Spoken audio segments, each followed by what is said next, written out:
morning, Belgrade. It smells like summer. It's warm and it's gonna be super warm today. Yesterday was a riot. Like 2 days ago the streets were empty, and yesterday night everybody was out. And it was nice and it was loud and it was like people played music and whoop whooped and I don't know, it was cool. It was cool.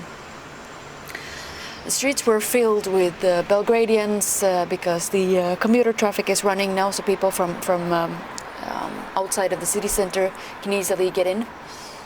And the only thing that was missing was the normal amount of tourists, which thankfully, as I am here, were not present, as then the crowd would have been too much for me and my social anxieties.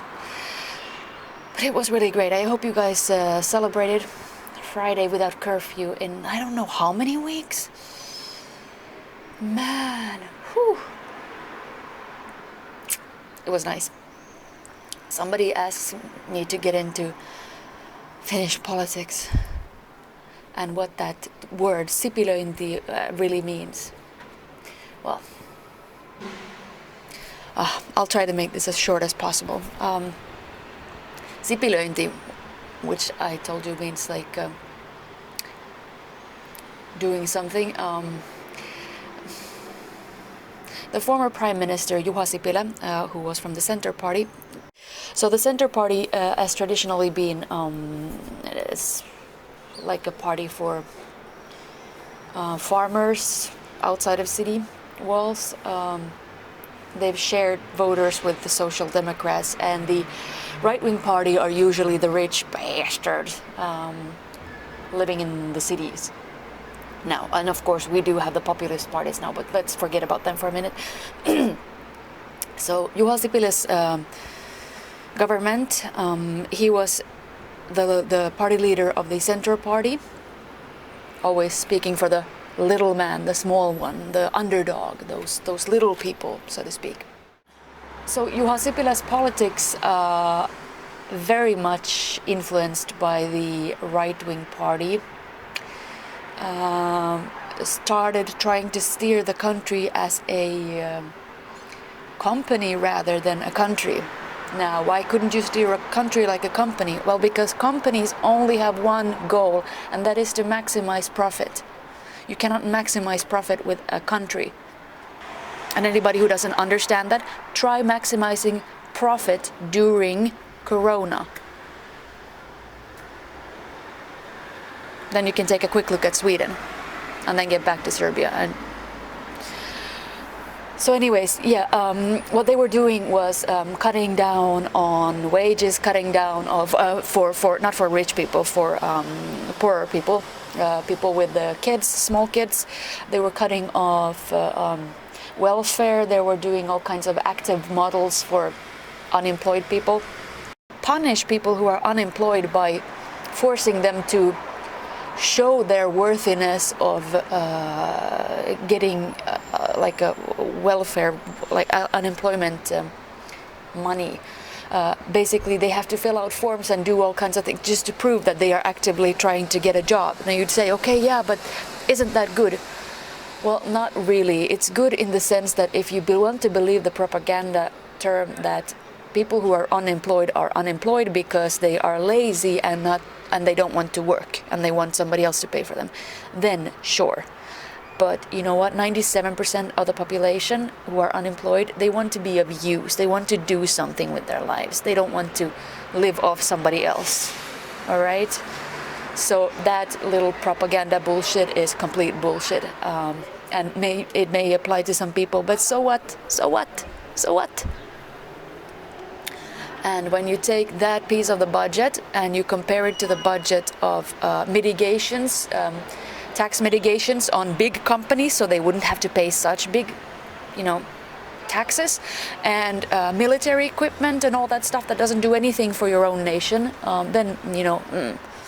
then unemployment is really not a topic to be had on the dinner table at the dinner table for politicians. They were cutting off healthcare from places from smaller cities because it's not profitable.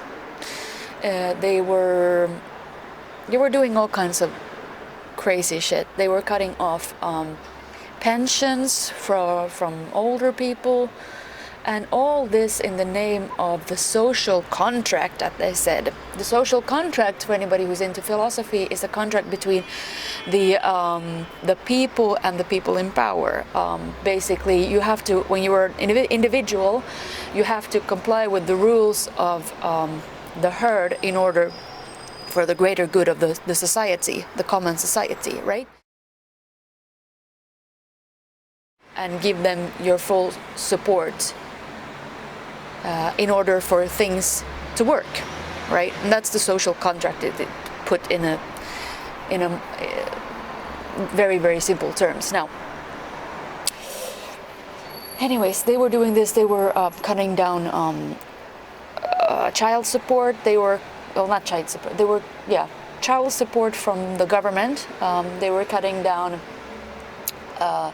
paid vacations from health workers, especially because those are women, mostly.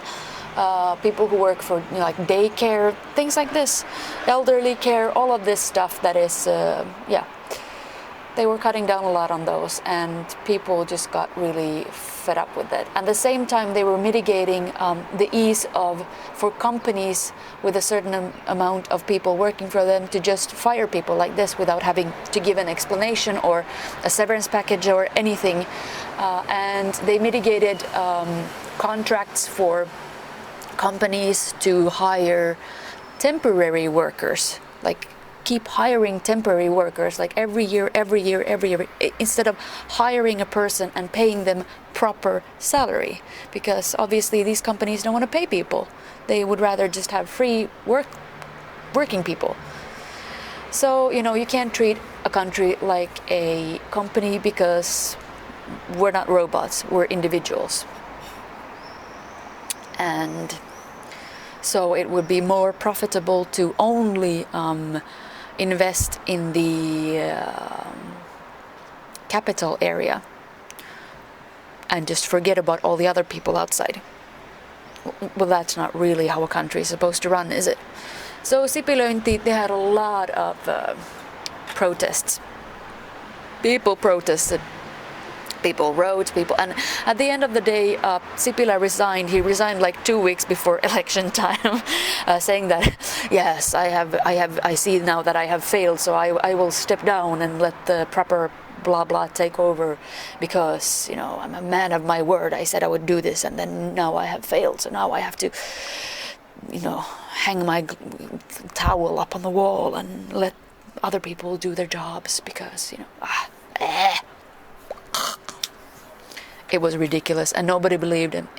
I don't think he believed it himself. But why do they even have to say this stuff?